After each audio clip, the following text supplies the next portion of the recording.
Hi, today we present to you Miss Anna Jones.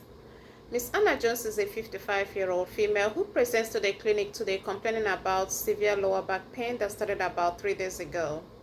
According to the patient, the pain has been dull and throbbing and radiates down her left buttocks and her left foot. History of present illness. Anna Jones, 55-year-old female, presents to the clinic with severe lower back pain that started 3 days ago. The patient stated that the pain started when she was lifting and turning a patient in bed and she had felt a pop on her lower back. The pain has been constant, dull and throbbing, and radiates down the left sides of her body, down her left foot, her left calf, and towards her left legs. The pain has been aggravated by sitting position, and the pain is not relieved with rest or positional changes. Patient has been unable to climb stairs as she feels constant pain every time she tries to climb stairs. The pain has not been relieved by ibuprofen 400 milligrams, which the patient takes every 8 hours. The pain is rated 7 out of 10, and patient denies having any fever or numbness or weakness on the affected part.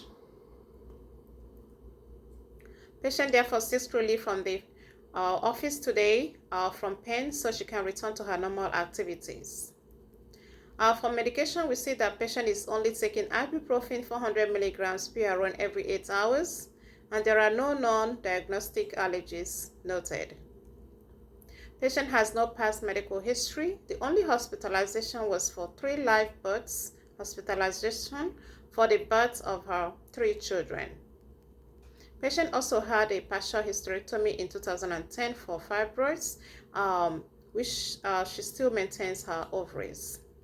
For social history, patient is a non-smoker, though her parents were all smokers, but there are no indications for secondhand smoking at this time. Patient lives very much at home with her husband and 3 children. She works full-time as a nursing assistant in a healthcare facility.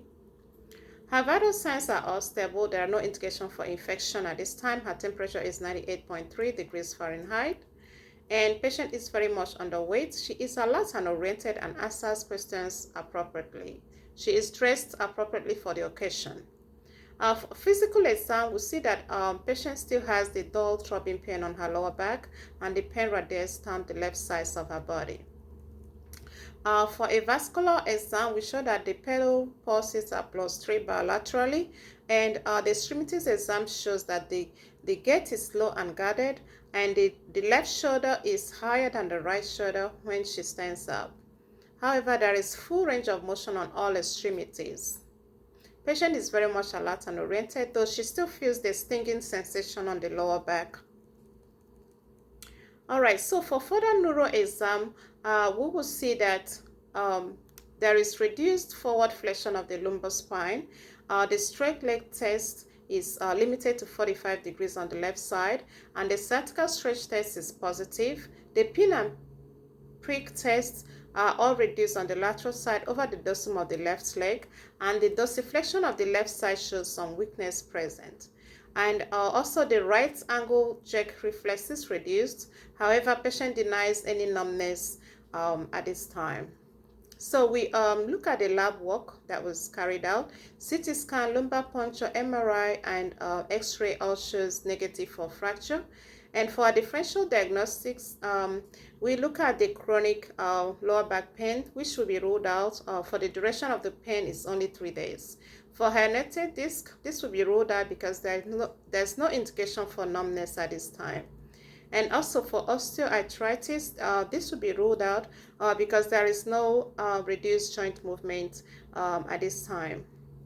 So we also rule out vertebral compression fracture because the x-rays has shown there are no fractures present. For our main diagnosis of acute lower back pain, sciatica and spinal stenosis, there is an obvious lower back strain, and also there are some nerve damage. And for spinal stenosis, the pain is aggravated with movement on the lower back. Therefore, we maintain this diagnosis for acute lower back pain, sciatica, and spinal stenosis for these reasons. For medication, we can look at ketorolac 10 milligrams cyclobenzaprine 10 milligrams, diazepam 2 milligrams for anxiety and possible muscle spasms. For non-pharmacological treatment, we can look at adequate rest, some physical exercises, and we also refer to physical therapy and also for orthopedic specialists for further evaluation. We will request for a re-evaluation in 2 weeks for proper checkup. Thank you.